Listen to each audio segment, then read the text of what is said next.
Hey guys, welcome to another video at Movement Mechanics. Today we are going to understand an important but intriguing topic, which is speed strength versus strength speed. We are going to dive deep into two questions, just two questions today. One is, what is speed strength versus strength speed, and when do you apply these two aspects? So let's dive deep inside this topic and understand some movement mechanics.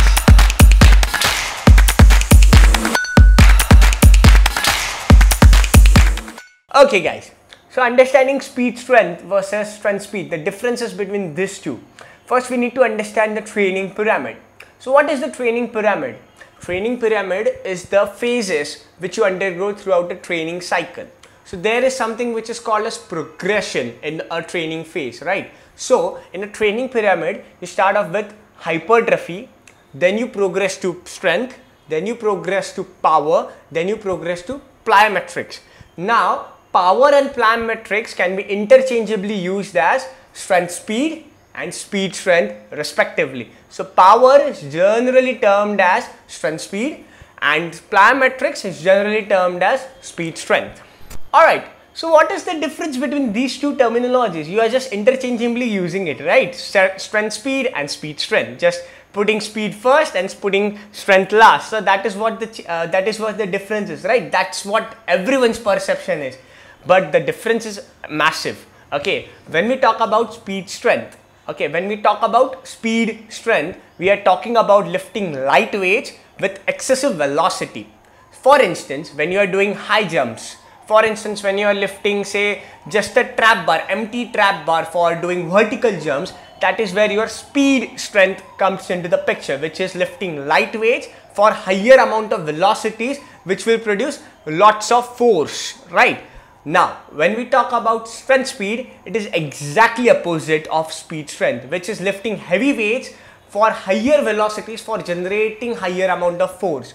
So what are the exercises involved in strength speed? Strength speed involves all those weightlifting exercises, your push jerks, your cleans, your power cleans, your hang cleans, your snatches, split snatch, etc. So all these exercises, heavy weight exercises, which we do on a barbell, where we put on lots of weight and we lift those weight with excessive amount of velocity to produce lots of force, that is what strength speed comes into the picture, right? So now speed strength and strength speed are two most important factors in any sport, because all the sport revolve around these two factors. Of course we need hypertrophy, of course we need certain amount of muscle mass, of course we need lots of strength. But eventually it comes down to two aspects. One is strength speed and speed strength. And in the long run, it eventually comes down to what? Only speed strength. Because on the ground, you don't have any weights which you need to lift, right? You just have your body weight which you are going to move here and there. Say for instance, if you are a footballer, you are going to run here and there. So have you got any weight on your hand, in your hand, on your back, anywhere? No, it's just your body weight which you are moving here and there. So what does speed strength do? It just moves your body weight here and there, right? So that is why in the long run or overall picture, speed strength is something which is much more critical than any other aspect. Of course, all the three aspects or four aspects are extremely critical, but speed strength is something which is more critical than other aspects. Okay, so before understanding when to apply strength speed versus speed strength, we need to understand how to do it, right? So the how is important before answering when. So first you need to check out this video which is mentioned in the card up, which is sport specific training and its importance and need, because that video will give you a base of speed strength, strength speed, when to apply, how to do it, etc. Because all the things which matter is, are you training according to your sport? So make sure you are watching that video as well, so that you understand the overall concept of sport specific training and its implications. Now let's move back to how to do speed strength versus strength speed. Now let's say you are an athlete who needs lots of plyometric, lots of power generation, but lightweight power generation, not heavyweight power generation. Now when I'm talking about lightweight power generation, I'm usually talking about your body weight. Okay, when I'm talking about heavyweight power generation, I'm talking about when you are lifting weights, when you are onto the barbell, right? So what is the sport where we require heavyweight power generation? Give it a thought. I think so there are say only couple of sports. I don't even know other ones. I just know one, which is Olympic weightlifting. That is the only time when you are actually doing a clean and jerk, when you are actually doing a snatch, right? So that is exactly when you are doing a clean and jerk or a snatch, that is exactly you are training for Olympic weightlifting. But on the other hand, when you are into field sports, cricket, volleyball, football, basketball, and many other sports, do you need to lift heavy weights in the actual field? Of course not. You need to move your body here and there, right? So you need to produce maximum amount of force with your only with your body. Now for that, what is critical in both aspects, in strength speed and speed strength? What do we look for? What are the cues SNC coach gives all the time? It is get that triple extension. That is a general cue which SNC coaches give. So what is a triple extension? Triple extension is basically the extension of your ankle joint, your knee joint and your hip joint simultaneously. When this happens, your force production is at its maximum. So that is the cue which we give. So now how to do speed strength versus how to implement speed strength. Let's talk about speed strength initially. So what are the exercises which you can do for generating or implementing speed strength? All these plyometric exercises which are activating your stretch shortening cycle, not just jump training like jumping from the ground to the box. So that is jump training. There is no stretch shortening cycle being activated. So exercises like continuous hurdle jumps, bounce, single leg bounce, double leg bounce, you can have depth jumping. All these exercises have got the activation of stretch shortening cycle. These exercises generally mimic the speed strength aspect. Of course, jump training, which is jumping from the ground to the box, okay, jumping from the box to the ground. So only one jump is also speed strength, but that is not directly related towards your stretch shortening cycle. That is morely related towards your jump training. So exercises which have continuous jumping are more towards SSC, and hence that should be implemented during speed strength phase or during your plyometric phase. Alright, so we talked about what? Lifting weights, lifting light weights for higher velocities. Now we are going to talk about lifting heavy weights for higher velocities. The end goal of both the techniques is to produce maximum amount of force, right? But in lowest amount of time. That is what power and plyometrics is all about. Now let's shift our focus toward strength speed. Now as we discussed, what is strength speed? Strength speed is lifting heavy weights with higher velocities to generate maximum amount of force in lower amount of time. That is what we just discussed. Now strength speed can be done with the help of what? Again, we have discussed that. We have discussed about Olympic weightlifting, push-ups and this and that. So that is how you can develop strength speed. Now, strength speed is critical to a certain aspect, right? It involves the triple extension complex, which is your ankle, knee and hip. But do you think strength speed is much more critical than speed strength? The obvious answer to this is no, it is not that critical, right? Because eventually, if that's a big if you are into a strength speed sport such as Olympic weightlifting, then strength speed is extremely critical for you. But on the other hand, if you are into a field sport, then speed strength becomes much more critical for you because you have to move your body, not heavy weights. But strength speed gives you the base for speed strength. Hence, it becomes equally critical when you talk about speed strength, because if you aren't able to generate forces with heavy weights, you cannot generate that much of forces with light weights as well. Hence the pyramid stage, hypertrophy, strength, strength speed and then speed strength. So speed strength always comes last. You have got strength speed first, right? Hence, strength speed gives you a thorough base for generating forces with lower amount of weights, which is your speed strength. So that is why the training continuum or the training pyramid has been mentioned by me in the initial part of the video to give you the context of the connectivity of all the training phases which are indulged into a training cycle.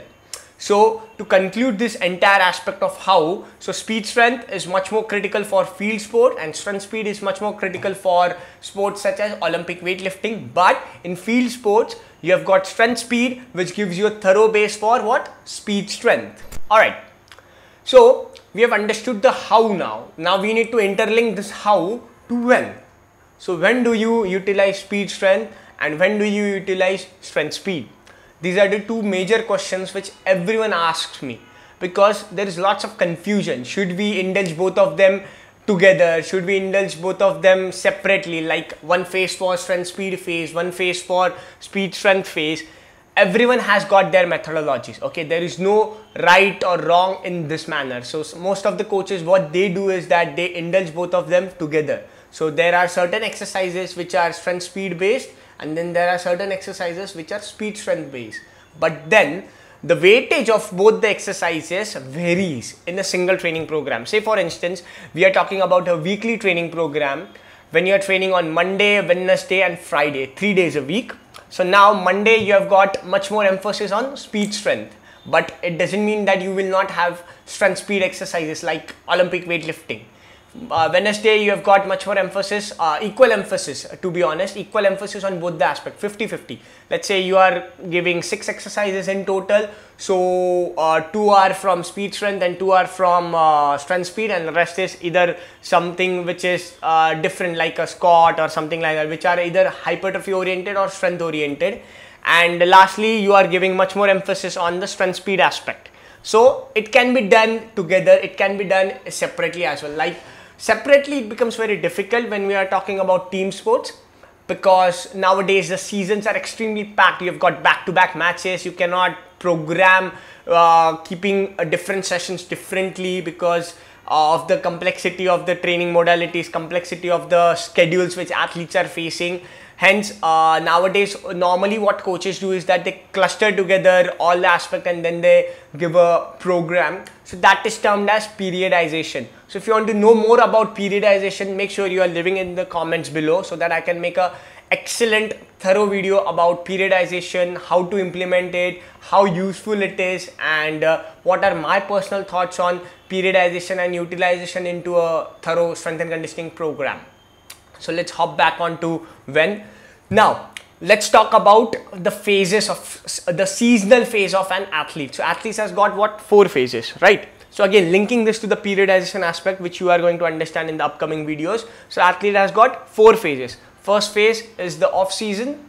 All right. Second is the pre-season. Third is the in-season, fourth is the post-season, right? So these are 4 phases. So if you want to consider post-season, you can consider, otherwise you cannot consider post-season as well. So let's say we've got 3 phases. One is off, pre, in. All right.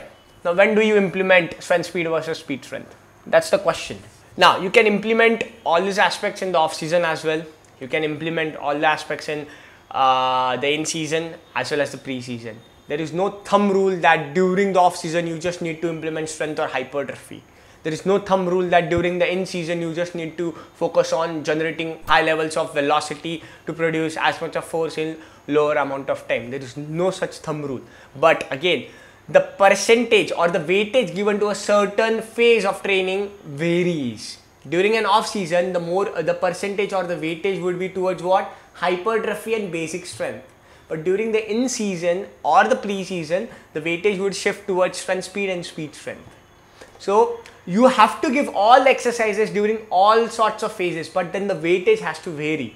Like say for instance, you are into the off-season and you are giving them say 6 exercises again. Now in the off-season, you don't need any sport specific training because there is no sport going to happen. You are building a base for the upcoming season. You are building a base for the pre-season as well as the in-season. So you need to build work capacity. You need to build basic strength. So you can focus on that, but that doesn't mean you have to completely neglect StrengthSpeed or SpeedStrength. Okay, so there is something called as residual effect, which leads to a deterioration of all the adaptations which has happened in the body.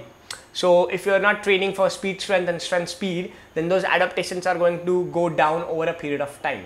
Hence, you need to touch all the baskets which are available to you, which you need to touch all the training pyramid phases which are available to you in a particular training session. But then the weightage has to vary according to the season. So 6 exercises, shifting back to the example, 6 exercises, you may give only one exercise towards speed strength and only one exercise towards strength speed, and the rest can be varied between hypertrophy and strength. Now that what is hypertrophy and strength? Hypertrophy and strength is same, one and the same. It's just the percentage and a percentage of your 1 RM, that is your weight lifted, and the repetition and set schemes are changing. Otherwise the exercises will remain the same. A squat is a squat that can be utilized in strength as well or hypertrophy as well, but a squat done at 95% of 1 RM is for strength, and a squat done at 67 or 75% of 1 RM, that comes into hypertrophy, right? That's the only difference which happens in strength or hypertrophy. But during speed strength and strength speed, the exercises itself change together. So doing a push jerk is strength speed, doing a continuous hurdle hop is speed strength. So the exercises are changed altogether.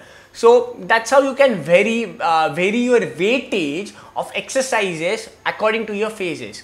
So for another example, say for we are giving into the in season, or say let's say pre-season, where we can generally push more towards strength speed and speed strength. So at that time you can give 60 to 70% of the total weightage towards strength speed and speed strength, either equally distributed or varyingly distributed between 3 different sessions or 4 different sessions according to the choice of the coach. So that is how you apply speed strength versus strength speed. That is how you are answering the question of when to apply speed strength versus strength speed. Okay guys, I hope you are loving my content, so make sure you are liking my videos and subscribing to my channel, as well as hitting the bell icon so that you get the notification whenever I am uploading a new video. I hope you have loved today's content as well. So if you have got any doubts or any question, make sure you are leaving them in the comment section below so that I can answer to those questions and doubts. Thank you for watching the video till the very end. This is Mihir signing off. See you in the next video. Bye bye.